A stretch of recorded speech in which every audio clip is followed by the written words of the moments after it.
asyhadu alla ilaha illallah wa asyhadu anna Muhammadar Rasulullah. Alhamdulillah, yang pertama puji syukur kehadirat Allah Subhanahu wa taala sehingga pada pagi hari ini kami diundang. Berterima kasih sekali kepada Pak Yuli yang memberikan kesempatan kepada kami untuk berbagi, Bapak Ibu. Kami nanti minta waktu 15 menit saja, insya Allah nanti kita akan sama-sama belajar ya, sama-sama belajar. Bapak Ibu semua, alhamdulillah juga pada pagi hari ini ya kami bisa datang di Aroyan ya. Ini pertama kali buat kami, mudah-mudahan ke depan bisa ikut kajian terus di tempat ini. Masya Allah. Bapak Ibu semua, tadi sudah diperkenalkan, nama saya Sri Utami Sari. Saya tinggal di wilayah Keraton, dekat Keraton, Jogja. Bersyukur diamanahi sebuah majelis, Bu, namanya Majelis Tabungan Umroh, yang saat ini Majelis Tabungan Umroh atau MTU ini isinya adalah umat Islam yang sudah rindu ke Baitullah. Apakah di jamaah di sini sudah rindu Baitullah juga? Ya, gitu ya. Tapi gitu ya, masih pegang dompet. Bapak Ibu semua, kita sama-sama bertalbiyah yuk. Siapa tahu dengan talbiyah kita ini Allah ya, kita dipantesin Allah untuk segera dipanggil menjadi tamu Allah ya. Labbaik Allahumma labbaik, labbaik la syarika laka labbaik, innal hamda wan ni'mata laka wal mulk la syarika lak. Alhamdulillah, semoga ya, ini kan majelis ya, banyak malaikat yang kumpul di sini. Semoga yang belum berangkat ke Baitullah untuk melaksanakan umroh atau haji melalui majelis ini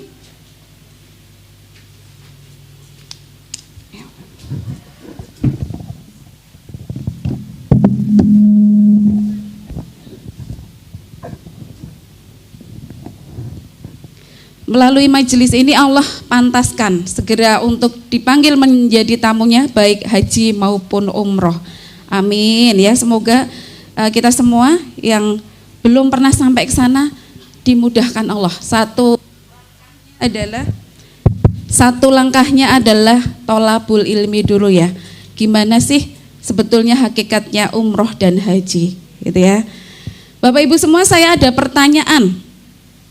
Yang bisa jawab nanti tak kasih hadiah susu etawa. Siapa mau? Mau ya, susu etawa itu manfaatnya banyak. Salah satunya nek piai ibu-ibu umurnya 65 itu nek habis ngaji duduk di bawah gini, nanti coba tak video. Nek wis bubar Bu, niku do rengkeng-rengkeng gitu. Basa napa niku rengkeng-rengkeng Bu? Do golek gocekan. Ono sing gocekan kancane, ono sing gocekan tembok. Ya, itu salah satunya manfaat susu etawa. Nanti ada hadiahnya Bapak Ibu ya. Saya mau tanya dulu Bapak Ibu, kita ini berasal dari mana? Dari Jogja. Ada yang tahu kita berasal dari mana? Dari siapa? Ya, siapa yang jawab dari Allah tadi? Oh iya, Bu siapa Bu? Bu Asti ya. Ini ada hadiah nanti. Ya, nanti diambil ya Bu. Kemudian kita di dunia ini disuruh apa Bapak Ibu? Beribadah. Kemudian setelah kita meninggal nanti akan kembali kemana? Kembali kepada Allah. Perintah ibadah dalam Quran itu ada dalam surat apa Bu? Ya boleh, itu nggak usah suratnya, tapi isinya. Tapi siapa yang wa ma khalaqtul jinna, siapa Bu? Oh iya, dibaca Bu. Ini ada hadiah. Wa ma khalaqtul jinna wal insa illa liya'budun. Itu ada dalam surat Adz-Dzariyat ayat 56 ya. Nanti diambil hadiahnya. Berarti ini Dapat satu ayat ya, perintah tentang ibadah, wa ma khalaqtul jinna wal insa illa liya'budun. Tidak aku ciptakan jin dan manusia kecuali untuk beribadah kepadaku. Betul ya? Ini surat Al-Dzariyat ayat 56 ini ada dalam Quran Bapak Ibu. Kira-kira Al-Quran yang menjadi petunjuk bagi manusia ini kira-kira pasti benar? Siapa yang bilang nggak benar? Atau ragu-ragu ada? Pasti nggak duduk di majelis ini, ya kan? Karena isinya di sini kita mengkaji yaitu Quran dan hadis petunjuk bagi kita umat manusia. Ya, berarti kalau Al-Quran pasti benar, berarti perintah tentang haji dan umroh pasti benar. Ada dalam surat Al-Hajj ayat 27, nanti bisa dibaca. Kemudian ada lagi dalam surah Ali Imran ayat 97. Ada yang apa? Yang Al-Hajj tadi ya. Kalau yang Ali Imran 97 ada yang apa? Fihi ayatum bayinatum maqamu Ibrahim. Terdapat tanda-tanda yang jelas yaitu makom Ibrahim. Saya pengen tanya dulu nih, saya ngomong panjang bulannya sudah menyang haji kabeh.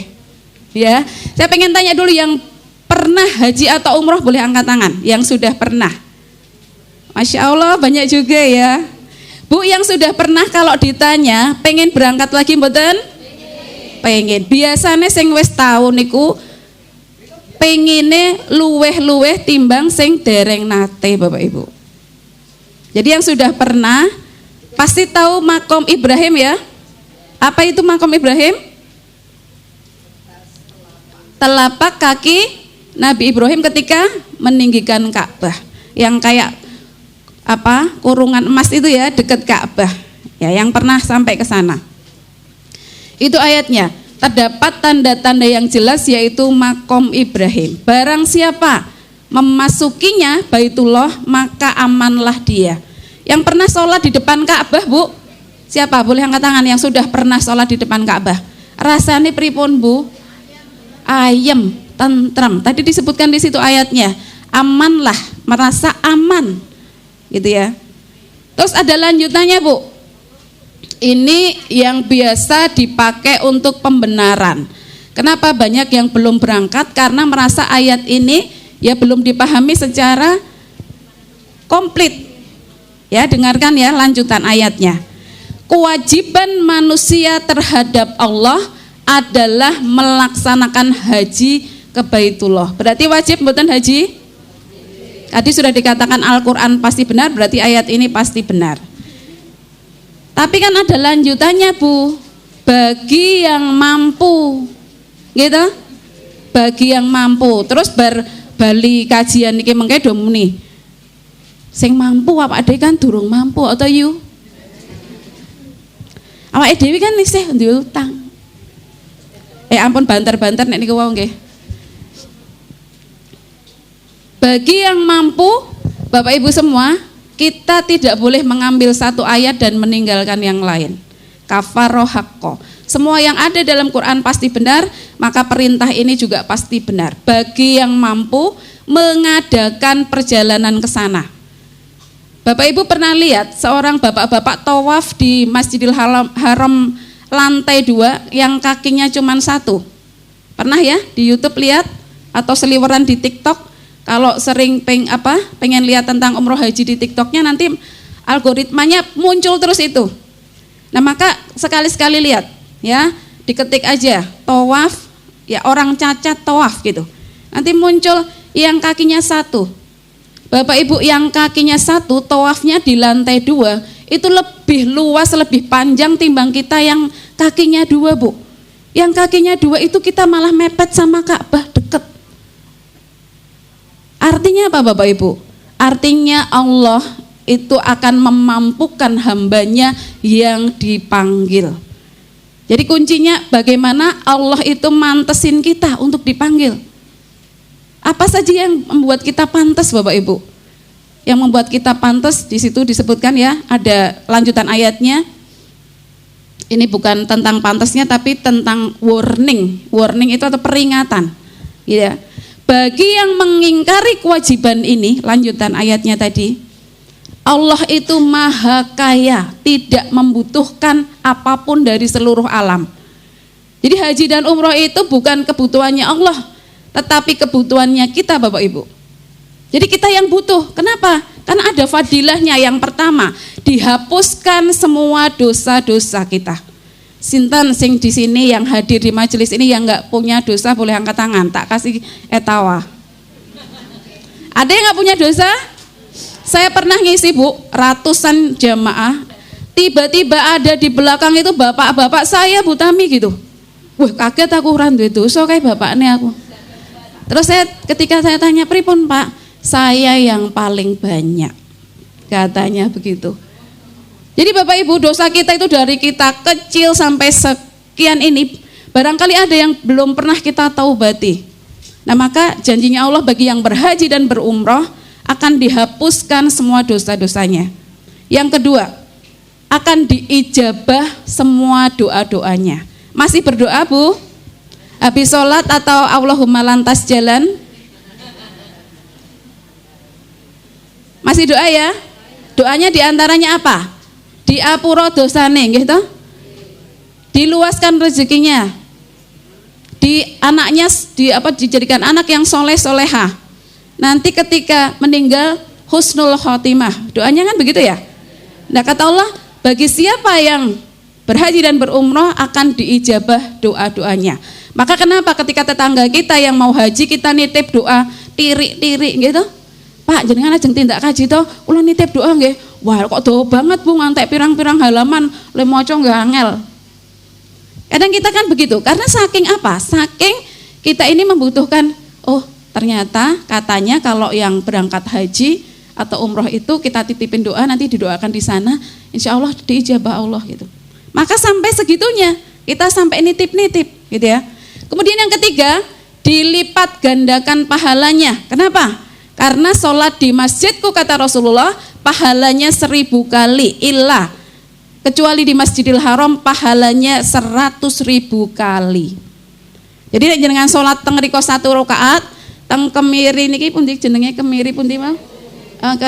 Kemiri sewu riki teng masjid ini itu butuh 700 tahun, Bu. Kira-kira enten sing umure 700? Paling pol 70 gitu. Ya 75 no, dikei onjotan nek bahasa Inggris nggih. Jadi dilipat gandakan pahalanya. Yang terakhir dijauhkan dari kefakiran, Bapak Ibu. Oke, tonggoku bar munggah kaji kok usahane maju ya saiki. Tapi ono ya tonggoku kuwi sing bar sugih bar kaji kok malah yo ambrek ki piye? Karena apa? Enggak ada ya di sini mudah-mudahan ya. Karena apa? Yang ketiga tadi yang pertama tadi. Yang kedua diijabah doanya. Dia lupa doa di depan multazam, ya Allah, bersihkan hartaku dari harta yang batil. Sama Allah langsung diijabah. Bulane kekayaannya selama ini dapatnya dari cara yang batil. Jadi dihabisin sama Allah. Dan itu kami pernah ngalami, Bapak Ibu. Jadi bukan omong kosong. Saya dulu pernah ngalami ini, berumroh kok malah bangkrut, Bapak Ibu. Artinya apa? Dibersihkan dari harta-harta yang batil gitu. Sekarang yang apal tak kasih etawa. Apa fadilahnya tadi yang pertama? Terus diijabah semua doa. Siapa yang bisa empat-empatnya? Bu Ngajeng, Bu, ini pelajaran kita berpikir ya Bu, kita dikasih Allah itu akal. Akal ini modal paling utama. Kalau hilang akal tentang pakem gitu. Nah, jadi kalau kita masih punya akal, kita pakai untuk berpikir. Yang pertama apa tadi? Dihapuskan semua dosa. Yang kedua, diijabah semua doa, dilipat gandakan pahalanya, dijauhkan dari kefakiran. Bukankah itu doa kita setiap hari, Bu? Pengennya itu. Nah, ada satu tempat, satu waktu yang mustajab, yaitu di Baitullah, Bapak Ibu. Ketika kita berdoa, maka Allah akan ijabah doa-doa kita. Siapa yang sudah rindu, Bu? Siapa yang sudah rindu, angkat tangan saya. Bu, nek rindu niku mboten ngangge duit nggih. Dadi mboten usah kuwatir, wajahe kok do tegang. Sekarang senyum dulu, senyum. Senyum itu ngundang rezeki Bapak Ibu. Coba jangan cemberut tadi di rumah lali ra umbah-umbah seneni bojone terus mriki niku mesti merengut, sakniki senyum dulu. Ya, karena senyum itu ya ciri-ciri orang beruntung itu senyum Bu, enggak cemberut. Ya, pengen dipanggil Allah ke Baitullah, ayo senyum dulu. Kata Kang Puji, senyum itu juga sedekah ya. Ya, alhamdulillah. Bapak Ibu semua, rukun Islam ada berapa Bu?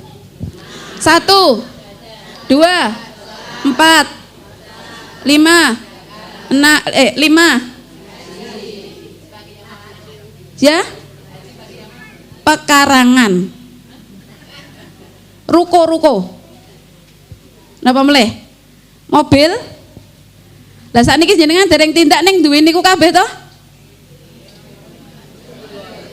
Mboten gadah napa-napa Bu kula niku. Jangan begitu Bapak Ibu. Tangan Ibu tak potong satu, tak kasih 500 juta mau enggak? Berarti kalau 2 berapa? 1 miliar. Sugih mboten? Ngoten niku jenengan fokusnya meng karo masalah terus. Gitu, endi sing anake nakal, bojone selingkuh, mboten enten nggih, muga-muga nggih. Nauzubillah min zalik. Ana sing tanggane riwil, ana sing mertuane criwit. Masalah terus ana sing duwite kurang, ana sing utang ra iso nyaur-nyaur. Ah niku sik guyune banter muga-muga segera lunas. Amin gitu ya. Jadi rukun Islam itu yang kelima haji, bukan pekarangan Bu, bukan lagi ruko atau pickup atau tambah NMAX-nya. Oke, Bapak Ibu semua, siapa yang sudah niat ke Tanah Suci boleh angkat tangan. Niat niku mboten bayar. Tapi dengan Bapak Ibu tunjuk tangan Bapak Ibu, itu artinya mengundang Allah untuk memantaskan kita. Yang niat, niat kula pun niat Bu. Nggih ta, niat ta. Sakniki wae esuk subuh mboten? Wong niku bar niat takbir mboten? Nek mboten takbir sios salat mboten. Begitu juga dengan umroh dan haji Bapak Ibu. Ketika sudah niat maka lakukan action nyata. Apa actionnya? Niat itu setelah niat, ya Allah, saya niat banget pengen umroh tahun ini karena haji saya masih masa tunggunya 35 tahun. Saya mau umroh. Atau sebaliknya saya mau haji, ya Allah, semoga tahun 2027 berangkat tanpa antri, dicukupkan rezekinya. Amin. Karena kalau ngantri sekarang Jogja berapa Bu? 35 tahun. Sakniki jenengan swidak tambah 35 dadine pinten? Nek isih urip kira-kira kuat mboten?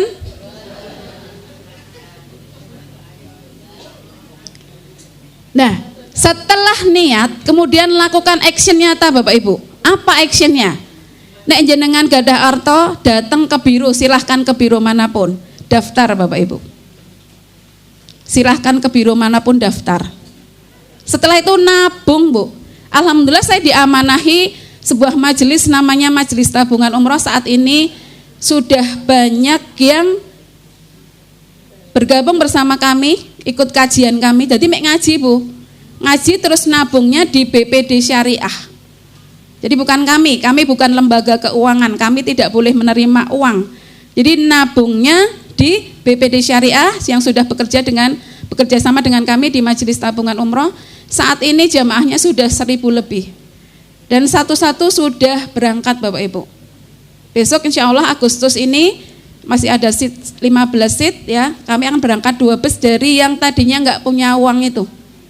Mereka nabung tapi agak entuk 1 juta, banyak keajaiban Bapak Ibu.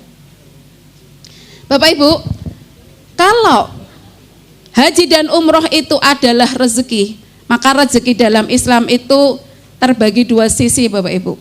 Yang pertama yang tidak kita kuasai, yaitu dikuasai Allah Subhanahu wa Ta'ala. Jadi kalau Bapak Ibu berangkat atau tidak ke Tanah Suci, itu bukan urusan kita Bapak Ibu, tapi urusannya Allah kapan mau panggil kita. Yang menjadi urusan kita di sisi yang kedua, yaitu sisi ikhtiar Bapak Ibu. Dan ikhtiar ini akan dihisap. Bapak Ibu sudah punya niat, itu akan catat sebagai pahala kebaikan, amal soleh. Bapak Ibu action setelah niat, kemudian melakukan action nabung mulai dari 50.000, 10.000. Saya pernah memberangkatkan jamaah Bu, nabung dia pencari daun pisang di daerah Balai Catur, simbah-simbah. Ya umurnya 74 tahun, ngumpulin hasil dari jualan daun pisang itu 10.000 yo dilebokke. 2 tahun entuk 18 juta Bu. Begitu dia pengen berangkat, anaknya nambahi, anaknya dikasih rezeki sama Allah. Jadi ketika kita punya niat, itu bukan hanya rezeki kita yang dinaikkan, ditambah, tapi rezeki keluarga kita Bapak Ibu juga ditambah. Dan alhamdulillah sekarang jamaah kami di MTU Majelis Tabungan Umroh sudah banyak yang berangkat Bapak Ibu, sudah ratusan yang awalnya tidak punya uang, tapi yang pertama punya niat, kemudian melakukan action. Jadi wilayah kita itu wilayah ikhtiar. Mboten sah jenengan ngurusi berangkat kapan, itu urusannya Allah. Tapi begitu Bapak Ibu nabung itu sudah berpahala. Kalaupun baru dapat 1 juta Allah panggil kita, Bu, panggilan Allah itu ada 3. Yang pertama panggilan sholat.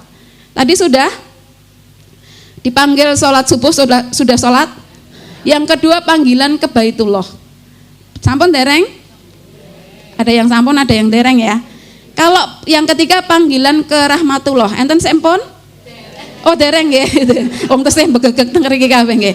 Jadi kalau panggilan sholat sudah, panggilan Baitullah belum, panggilan rahmatullah belum, niki mengke disik-disikan. Disik panggilan ke Baitullah napa ke rahmatullah. Maka ketika nyawa ini masih, nafas ini masih, niatkan sekarang. Allah tidak melihat uang kita Bapak Ibu, ora butuh duit dhewe Allah itu. Tapi butuh kita yang mimpi napa niku? Mimpi basa napa nggih? Merengek-rengek minta ampunannya Allah dan pengen sekali bersujud di depan Baitullah. Maka itulah yang akan dipantaskan Allah. Jenengan mboten sah mikir duwite. Bu, tapi kula tesih duwe mboten enten nggih niki? Wajahnya cerah banget kok niki, mboten enten sing kagungan niku wau nggih. Tak doakan semua yang punya lunas segera. Amin ya robbal alamin. Bu, nek tesih duwe niku wau, kira-kira bayar niku wau napa umroh riyen? Kubu umroh riyen sinten? Sik kubu umroh riyen. Bayar utang dulu atau umroh dulu? Yang bayar utang dulu siapa? Ayo yang tinggi Bu, nggak usah malu. Nanti kalau ngacung siapa tahu dilunasi Kang Puji. Kang Puji. Angkat tangan yang punya tanggungan. Malu ya, nggak apa-apa. Yang jelas yang ketawanya banter itu paling banyak utangnya. Mboten nggih Bu. Jadi kalau yang punya utang kira-kira Bu, ajeng umroh riyen napa bayar utang riyen? Kenapa bayar utang riyen? Karena wajib. Tadi Al-Qur'an juga menyampaikan haji dan umroh itu wajib sekali seumur hidup. Nggih? Betul? Wajib juga kan? Berarti wajib kalih wajib. Bagaimana kalau wajib sama wajib? Kalau misalnya wakaf itu sunnah. Ya kan? Nah, kita ora wakaf. Karena wakaf sunnah. Tapi umroh dan haji wajib. Berarti dahulukan yang wajib. Lah nek sakniki utang niku wajib, haji dan umroh itu wajib, berarti yang mana dulu? Semuanya wajib Bu. Dua-duanya harus dilakukan. Wingi niku Bu pas Ramadan, salat wajib mboten? Poso wajib mboten? Jenengan saged ninggalke salah satu? Sama ini Bu. Tidak boleh ditinggalkan salah satu. Jangan khawatir Bu, jenengan kan ming wedi duwite to. Aku lo ngerti wajah ini udah cerah-cerah ngoten niku. Jadi kita belajar ini, ngasah akal kita ya. Jadi dua-duanya wajib, maka lakukan dua-duanya. Nek utangin jenengan 100 juta, enten saya utangnya 100 juta? Mboten enten nggih. Anggap 100 juta utangnya, umroh niku 30 juta. Berarti ming seperapate lah kira-kira ngoten nggih. Ya, seperempatnya. Siap. Jadi kalau seperempatnya, makan endedet patang yuta Bu, jenengan ajeng nabung pinten? Ajeng nabung pinten? 2 juta? Kakean Bu. bayar utangnya 3.750.000, yang 250 ditabung, Bu. Karena dua-duanya wajib. Oke? Nah, mudah-mudahan yang tercerahkan hari ini, ya nanti kalau pengen umroh bisa hubungi saya atau Pak Yuli, insya Allah kita akan berangkat Agustus. Kalau yang mau nabung bersama MTU, insya Allah juga akan ada kajiannya setiap bulan. Insya Allah kalau banyak kita bisa adakan juga di sini. Bagi yang tadi dapat hadiah, Bu, bisa diambil. Bismillah, kita doakan semua yang hadir di ruangan ini yang belum berangkat, maka semoga dimudahkan Allah untuk sampai ke Baitullah. Terima kasih, mohon maaf kalau ada salah kata. Wassalamualaikum warahmatullahi wabarakatuh.